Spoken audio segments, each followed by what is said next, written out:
Okay. Hello, everybody. Welcome to another Viva-Mundo webinar. Today, we are joined by the wonderful University of Johannesburg. They will be discussing and telling us all of the reasons why you should be studying in South Africa. We have the lovely Dr. Ronelle with us and the lovely Miss Wendy as well, who will be presenting the webinar for you today. Now, a little bit about us at Viva-Mundo and what we do. We are essentially here to help the students onto the next stage in their academic lives, particularly travel information, visa information, and all things that are to do with international travel and studies. So today we obviously encourage you to ask any questions. Please do. Hello to everyone on Facebook Live. Please do register on the link if you are watching, and you can then ask some questions directly to us via the Q&A box at the bottom of the screen. Do feel free to ask any throughout the webinar, and then we will get to those right at the very end, and we will be able to answer those for you. So now I will hand the floor over to you, Ronelle, and you can carry on. Thank you very much, Steph. Appreciate that. Good day to everybody, and welcome from a sunny South Africa. Even though it's becoming a bit chilly, our winter is slowly but surely creeping in. Okay, first of all today, why study in South Africa? South Africa is home to some of the world's top universities. And South Africa is one of the most diverse countries in the world. And that includes ethnic and cultural diversity.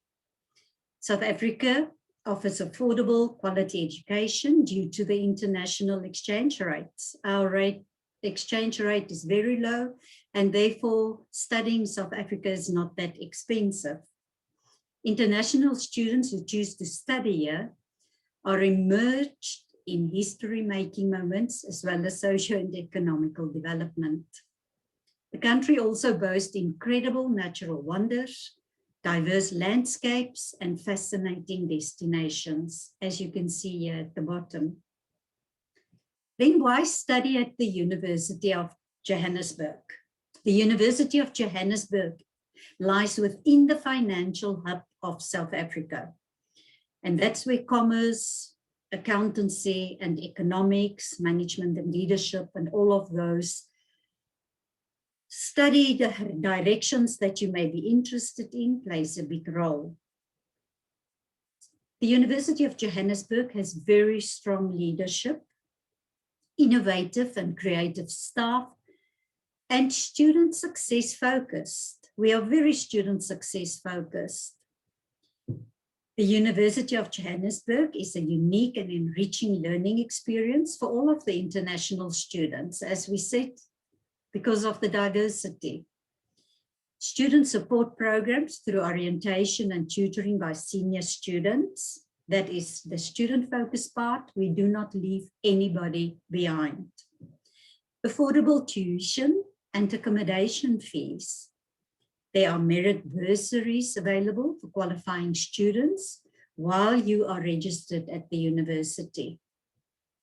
The university offers world-class international recognized academic programs at the undergraduate and postgraduate level designed to prepare students for the world of work and global citizenship. Just touching on the cost, it is plus minus $10,000 for the undergraduate program, and this is all inclusive: tuition fees, living expenses, and transport. Plus minus $7,000 for the postgraduate program, also all inclusive: tuition fees, living expenses, and transport. Now today we are introducing you also to the College of Business and Economics that forms part of the University of Johannesburg. But before we get to the college, I would like to just draw your attention to the University of Johannesburg rankings in South Africa, and in the world. I'm not going to read it to you. I will leave the slide a little bit there, and you will see that for 4 international rankings, the University of Johannesburg is doing amazingly well. First in some places, third in some places, fourth in Africa, 5th in South Africa, and it's at the top of all of the universities. You will there see ranked in the world. If you look at the thousands and thousands of universities, the University of Johannesburg is really doing very, very well as a young university, because the University of Johannesburg exists after a merger between the Technikon of Witwatersrand and the old former Rand Afrikaans University. So we are a very young university, and we are the people's university. We look after the people who cannot afford to study. We find money, bursaries, etc. And we are the people's university, making sure that our youth are qualified to take this country and the economy forward and to play in the global sphere of the world. Okay, why will you study at the College of Business Economics? In short, we call ourselves the CBE. We have hugely strong leadership teams, well qualified and industry experienced, passionate and dedicated staff. Once again, we are very student-centered and focused on our students' success. Our programs are contemporary, and what does that mean? It's current and future fit, as well as interdisciplinary. We have a high employability of our students, and we have great relationships with professional bodies and the industry. What is our purpose? Our purpose is to develop critical thinkers and problem solvers who address business, economic, and societal challenges. You can read for yourself there what it means. We use technology to be better informed and to make sure that the black box, you know that in the aeroplane you have a black box who records everything. And to us, the black box is education, technology, and staying on top of our game, being future fit, being innovative, being creative, and to make that black box not appear so mysterious as it's feared by many people. Okay, I've just put this on for you as well, the rankings of the college. We are a merger between the Faculty of Management and the Faculty of Financial Sciences within UJ. And that is how we became the College of Business and Economics. And I think that you can see we've been merged now for 5 years, that our performance on the academic front is also not shabby. First in many places, shared fourth in the country, and that is just for notification. Our executive dean, Professor Daniel van Lille, always referred to the College of Business and Economics as a fleet of ships. Now, why do we use this? As you can see in the photograph as well, they are different sizes, they look differently. Now, the college is a huge, huge animal. And we look very differently in some of the departments and some of the schools. I will just briefly introduce you to the schools and departments, but we all are focused on one thing, and that is to steer in the same direction, even though we are so diverse and so different and offer so many different programs and qualifications.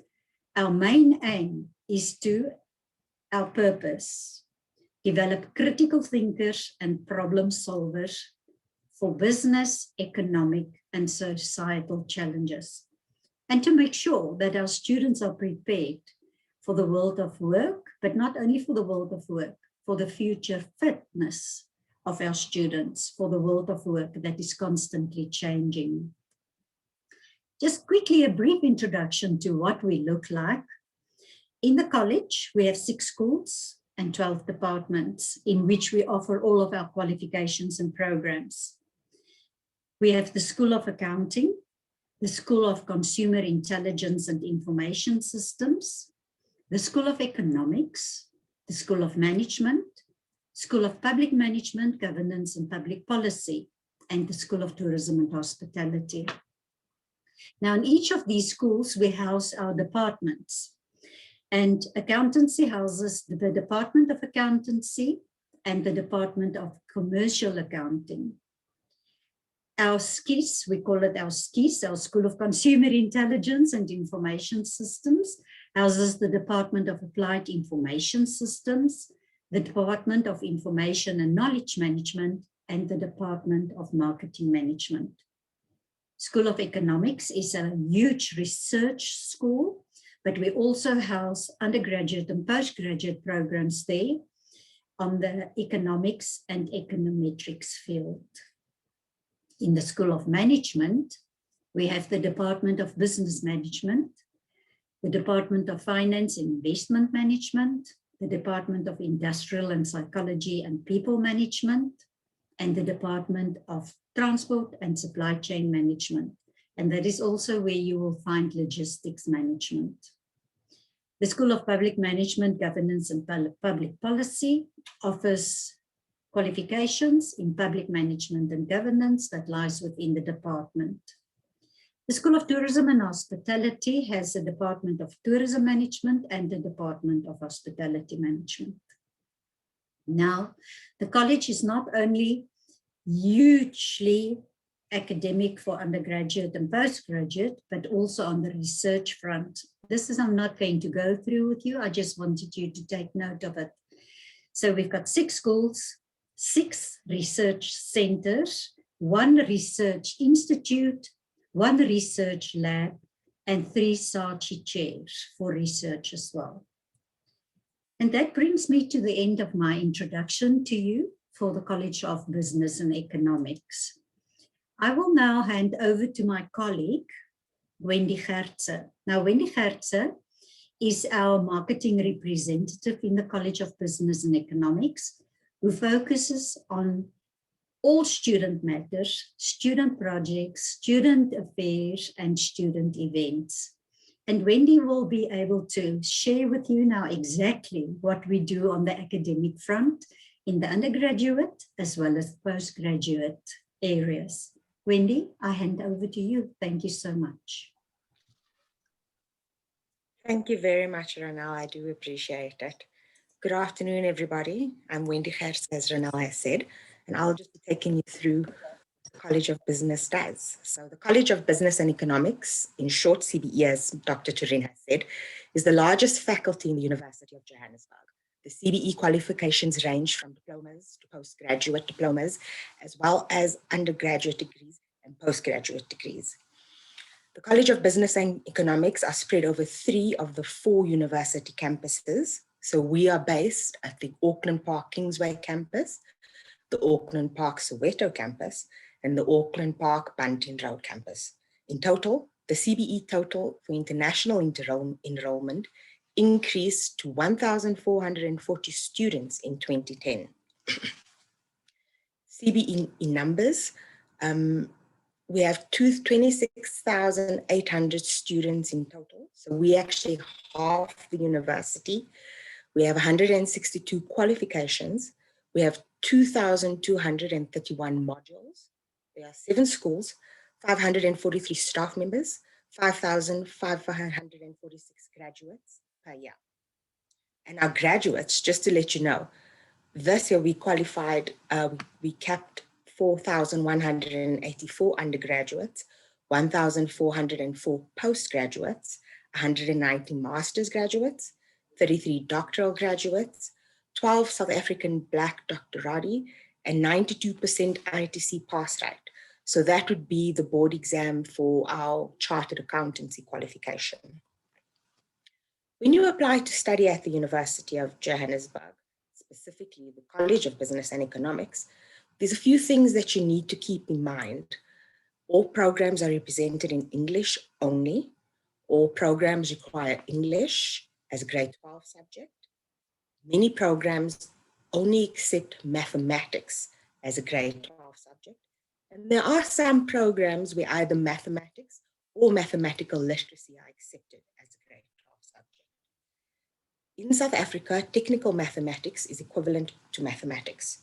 All our undergraduate programs throughout the university, applications close on Thursday, the 30th of September at 12 midday. a few of the undergraduate qualifications and programs that we have.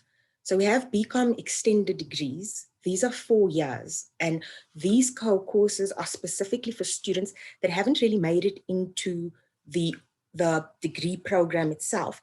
And then we take this year just to upskill them so that when they do go into the first year of the extended degree, which is then a 3-year qualification, they are able to cope and adjust to the learnings. We have diploma programs. These are 3 years, and they're an NQF 6 level. So these range from accountancy to food and beverage operations, marketing, tourism management, and transportation management. And the students, once completing this qualification, will have a diploma. And these you can access with either mathematics, technical mathematics, or mathematical literacy. The advanced diploma, which is a year full-time, or you can do it in 2 years part-time, is at an NQF level 7. And these qualifications are classified as undergraduate studies. They range the accountancy, business information technology, logistics, hospitality management, property valuation and management, retailing, transportation management. So those are just a few of the courses that we have in advanced diplomas. If we move on to the degree programs, these are also 3 years and at NQF level 7. And so we have our bachelor degree, which is the chartered accountancy qualification. In South Africa, this is the only way that you can study to become a CA. So you can only do a bachelor degree in accountancy. Only maths is accepted, and these programs result in a student graduating with a degree. Here, just to emphasize, mathematical literacy is not accepted at all. So a few of the qualifications that you can do. So in the bachelor degrees, you have our CA qualification. In the bachelor degrees, you also have hospitality management, human resource management, tourism management, and development. You have a BA degree, which is our public management and governance qualification. You also have a BCom degree, which is information management. And then we have the BCom degrees so here is where if you had chosen to do an extended qualification, then after that first year where we upskill you, then these are the qualifications that you would then fall in with. So it'd be accounting, business management, economics and econometrics, entrepreneurial management, finance, industrial psychology, information systems, information management, international accounting, transport and logistic management, and marketing management. So if we move on to our postgraduate qualifications, so what would happen is if you would complete your undergrad qualification, you would graduate, and then you would move into the next level of study. You would do your postgrad. So we have a wide range of qualifications. We have postgrad diplomas, which is PDIPs, and over there we've got 5. So you can do a PG dip in accounting sciences, business management, financial management, public policy and African studies, strategic retailing. And then you have a Bachelor of Arts honors or a BA honors. And these human resource management, industrial psychology, and public management and governance and tourism development. The other options that are available to you is a Bachelor of Commerce in honors. And there's a whole list. So these also range from accounting honors. Then this would also be the CA stream, econometrics, marketing management, strategic management, transport economics, internal auditing, investment management, just to name a few. Then we have our Masters of Arts, and we only have 2 of these at the university, specifically in public management and governance. And the one is for coursework and the other for research. And then I think one of our biggest postgrad options in the MCom. So these are, I think all our previous qualifications in undergrad would be in here. So just to name a few of them, you can do an MCom in business management and specialize in supply chain management. You can do a MCom in employment relationships and do research-based, investment management, which would also be research-based. Then you can do African international taxation, which is also research-based. In the Master of Philosophy, there are business management, research-based, industrial psychology, coursework, logistics management, research-based. So those are just a few options. As you can see on screen, there are quite a few that we have available. In terms of bursaries, the university offers a few options in bursaries that you would need to apply for when making your application to study with us. You would also need to complete the application for a bursary. You can do an academic merit bursary, which would reward you based on the marks that you have. And these are determined on your 6 best subjects. Now, in South Africa, we have a subject that's called life orientation. At the university, we do not recognize the marks that come with life orientation. So it would need to be the other marks that you have. The final senior certificate will determine the first year bursary. So it's also on a sliding scale. Then we have leadership bursaries. So a president, vice president, secretary, or treasury of a secondary school body who enrolled at the university would be qualifying for one of these bursaries. We have culture and sports bursaries. The university offers many cultural activities and sports opportunities, as well as a large number of bursaries in these fields. Applications for sports bursaries must be submitted on a bursary application form that can be obtained from the Sports Bureau, and their details are on our website. The cultural bursaries are awarded to members of the UJ Arts and Culture groups, and these applications also close on the 30th of September. Then we have bursaries that are found within the College of Business and Economics specifically. And these have very strict rules when applying to the international students. For example, you must be a full-time student with us and you can't have a job. These can be applied for within the departments. So they sit specifically within the coursework that you applied for. That's the department that handles those bursaries. At the University of Johannesburg, we're big on having a well-rounded student. And in order to have a well-rounded student and to have a student have a successful year as possible, there's a number of student support mechanisms that we have in place at the university. So we do have student accommodation. The university has both university-owned and managed residences, as well as off-campus accredited accommodation. There are 35 residences spread over 4 campuses, as well as 7 day houses. The off-campus accredited accommodation must be within a 2-kilometer radius of each campus. And where the off-campus accredited accommodation does not meet that prescribed radius, then it is a rule that they then need to provide transport for the student to and from the campus. There's also inter-campus transportation. So because we have 4 campuses located in big distances to each other, we have a free inter-campus bus for all students to just make moving between the campuses a lot easier and seamless. We also have a first-year seminar. So the first-year seminar is targeted predominantly at first-year students. And the aim of this program is to just make the transition from high school or secondary school rather to your first year as seamlessly as possible, because we've done a lot of research and we've seen that the jump is very big and a lot of students fall out of the system because they haven't adapted. So our intention is to then make this process, especially the first month or 2 of your academic year, as seamless as possible so that you are able to progress well.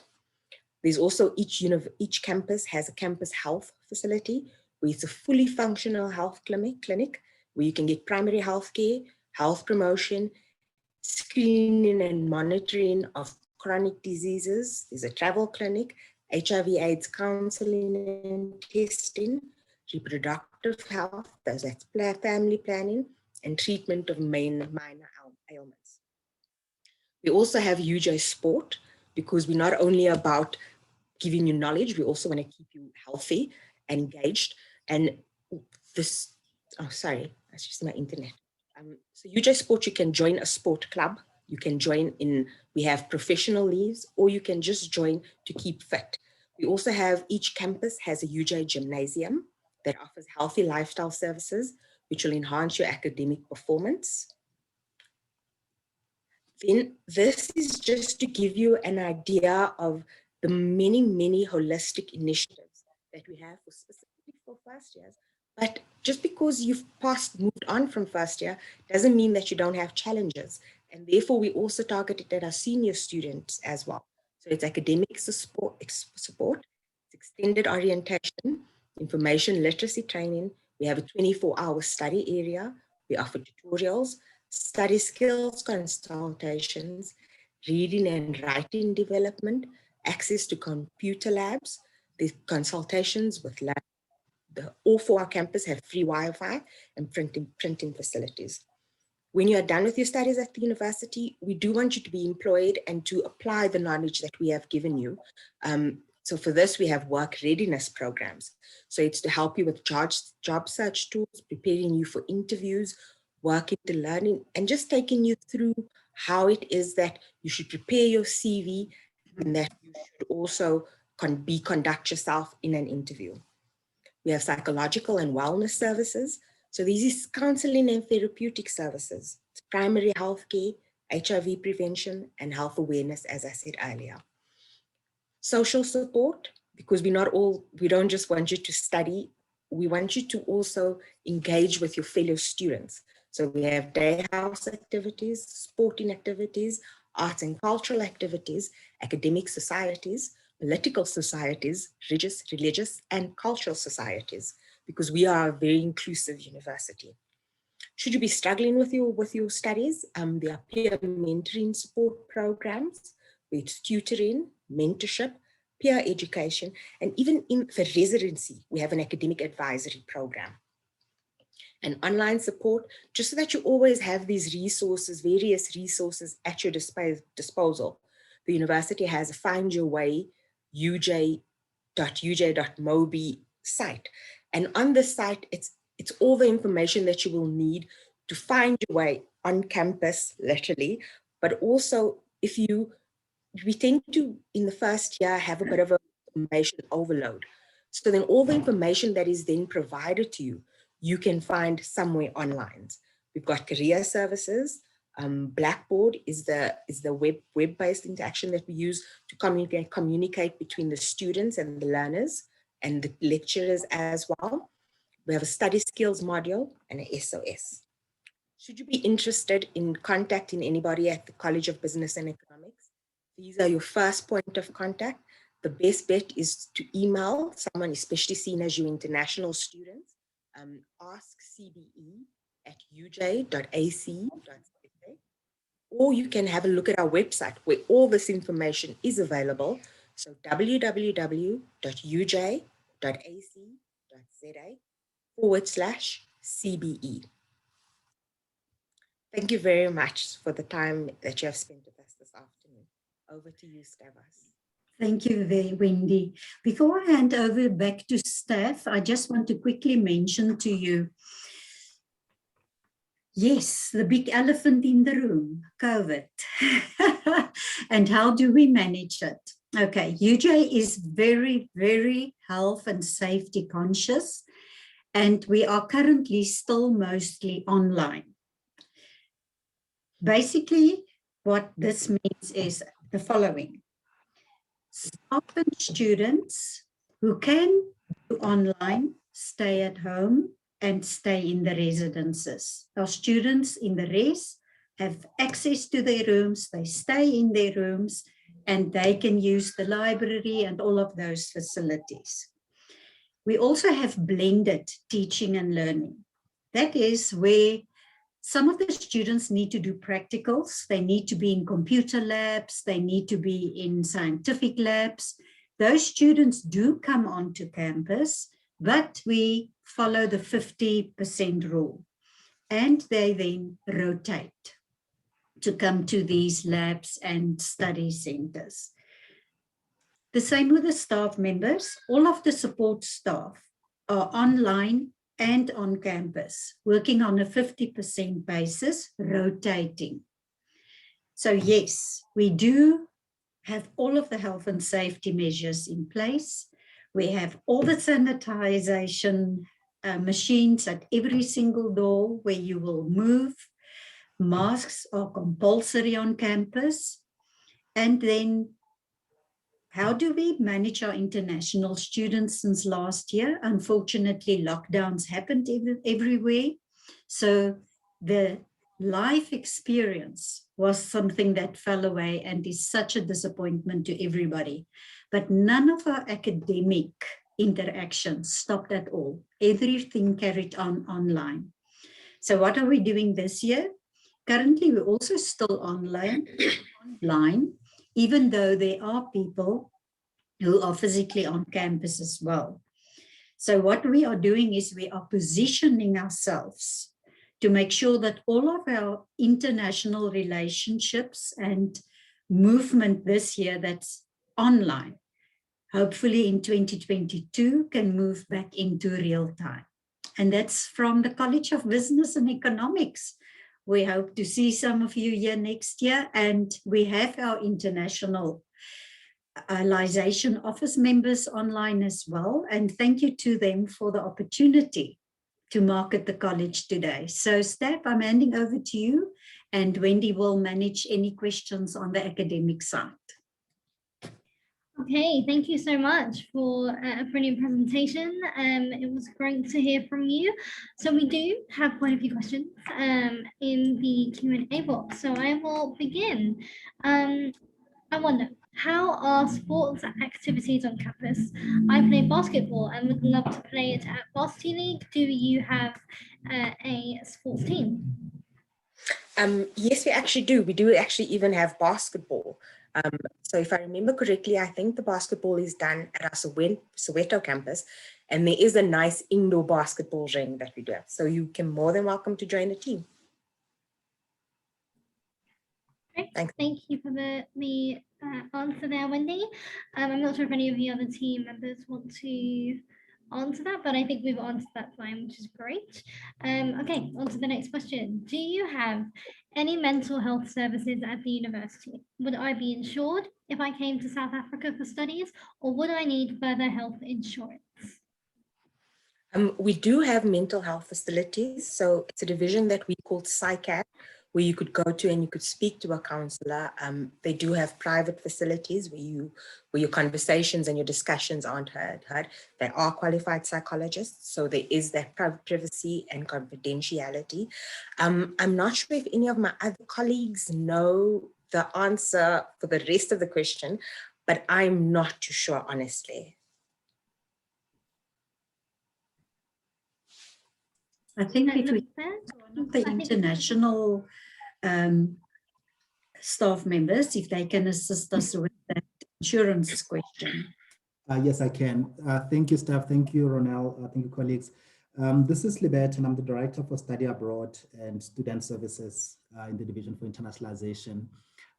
All students that apply to come study in South Africa, and certainly at UJ, are required by law to acquire South African medical aid, which will then help them with doctor's visits, hospitalizations, emergencies. We would be happy to provide all of that information.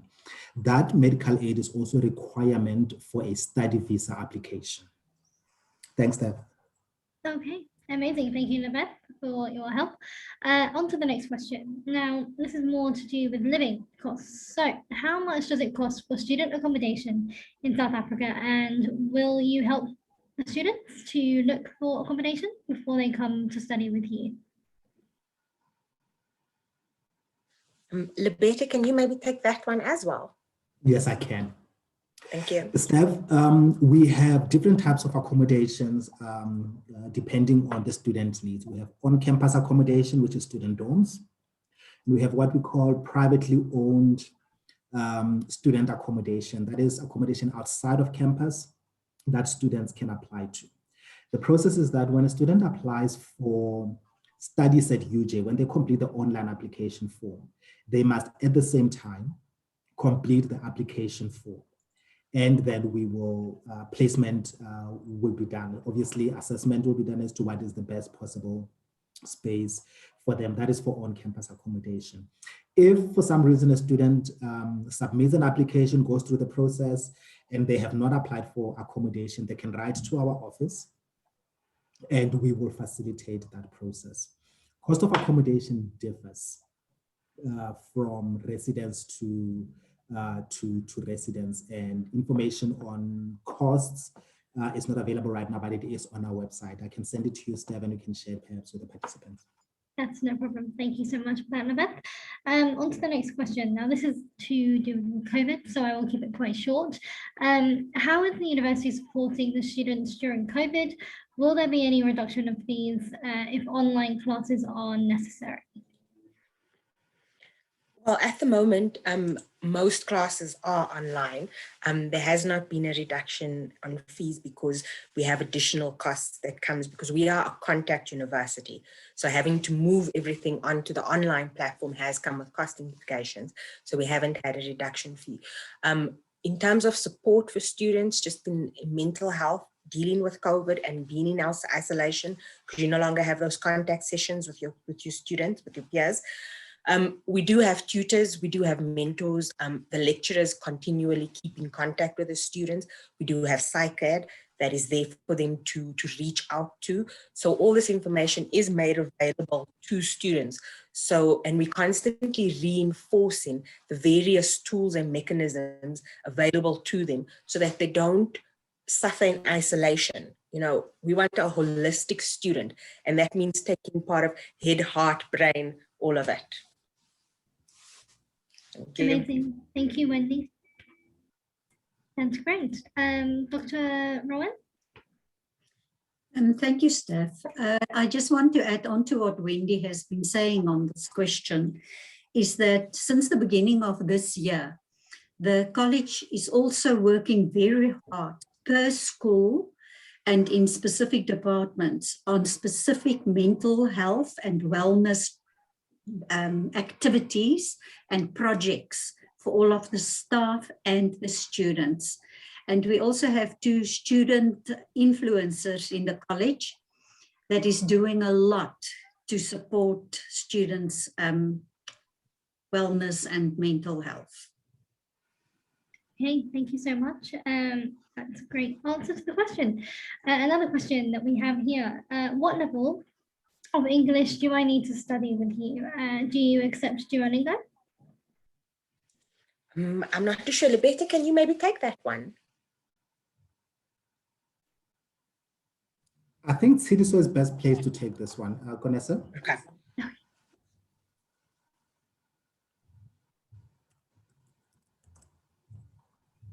Konessa? Is she on? Sidiso, are you here? Yeah. I can mention a few things and then hopefully it will answer some of the question. Go ahead, Ronald.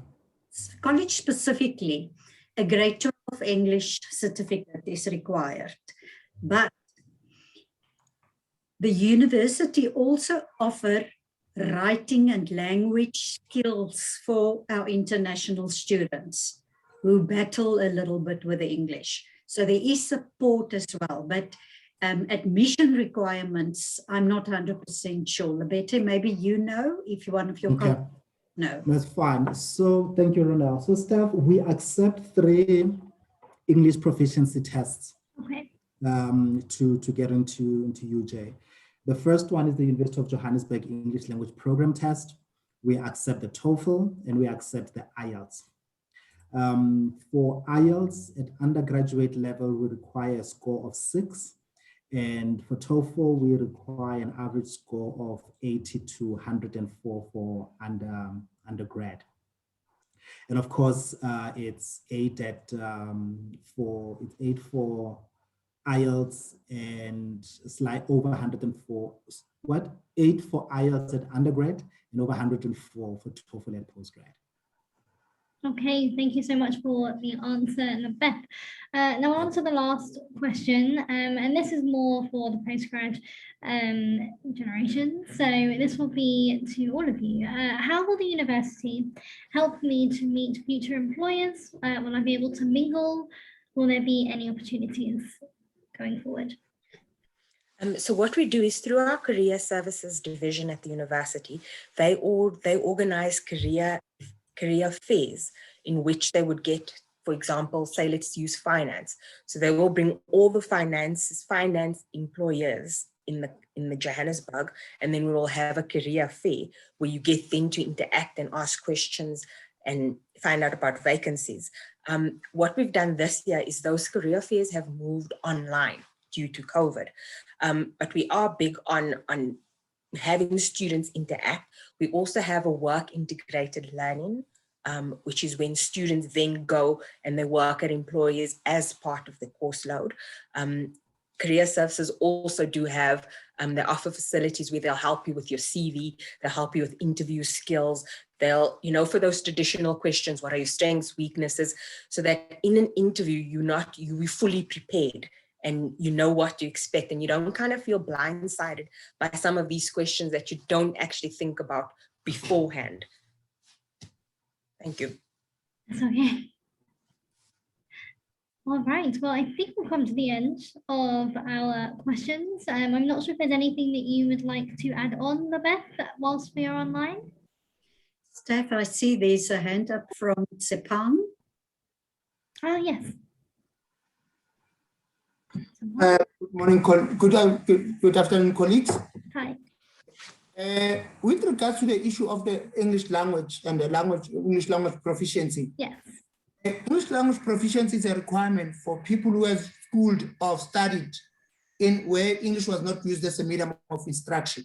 Therefore, people will either present us with IELTS as stated requirements or TOEFL, or there's also an alternative of a university English language program that we offer. Then students can also write the test and be considered on it. Then all those English language proficiencies, they don't serve as a replacement for the English language requirement. Therefore, when one applies, we'll still assess the English language as per the results they've provided. Once we're satisfied, we'll give an admission. If we're not, we'll then tell them that they don't meet the requirements, and then they may need to either upgrade their English or but English language, it's separate from the English language proficiency. And it's very important for people to understand that South Africa is an English medium country, and that's why at the university you require English language proficiency for admission. 100%. Thank you for that. And Beth, I can see your hand up. Thanks, Steph. I don't know if you wanted me to say something about immigration requirements. Yeah, okay. So once an application is lodged with the university and acceptance is given, the applicant will get an admission letter. With that admission letter, they're meant to apply for a study visa to come to the university. There's a number of requirements. A few of them are listed on the letter, but most important, it is the admission letter, it is the medical aid that others call insurance, but it has to be a South African one, not just any medical insurance. And if they're underage, there's some parental undertakings that they need to get. The study visa will be issued to them for a period of their studies. So if the program is 3 years, the visa will be for 3 years. If it's an extended program and it's for 4 years, the visa will be for 4 years. Then they can use that visa to come in and out of South Africa as they please. With a study visa, they're allowed to study 20 hours a week. Sorry, they're allowed to work 20 hours a week. Then they can study full time, but they can take up employment. They will all come to us. I know, right? So they can find jobs as student assistants or anything for at least 20 hours a week. But my office is responsible for assisting them with any queries, directions, information, guidance on how to apply for that visa.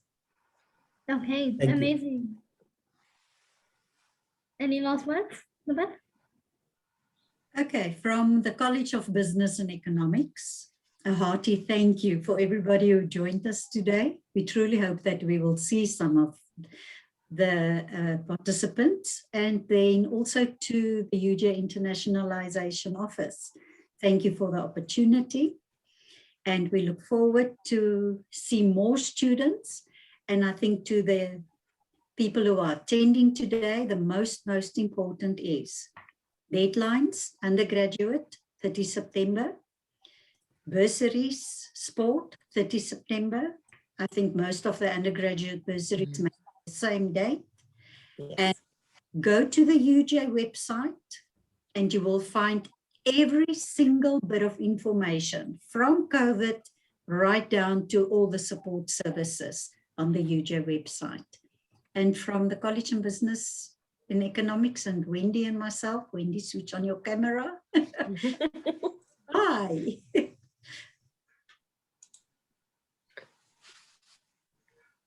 Thank you, guys. Thank you all so much. Thank you for a brilliant presentation. I do want to remind those of you who are attending that this is a series of webinars from the University of Johannesburg. There will be another 3, so do please keep an eye out. We will be sending you more information on these in the coming weeks to come. So thank you, everybody, and I hope you all have a great day wherever you are in the world. Bye-bye.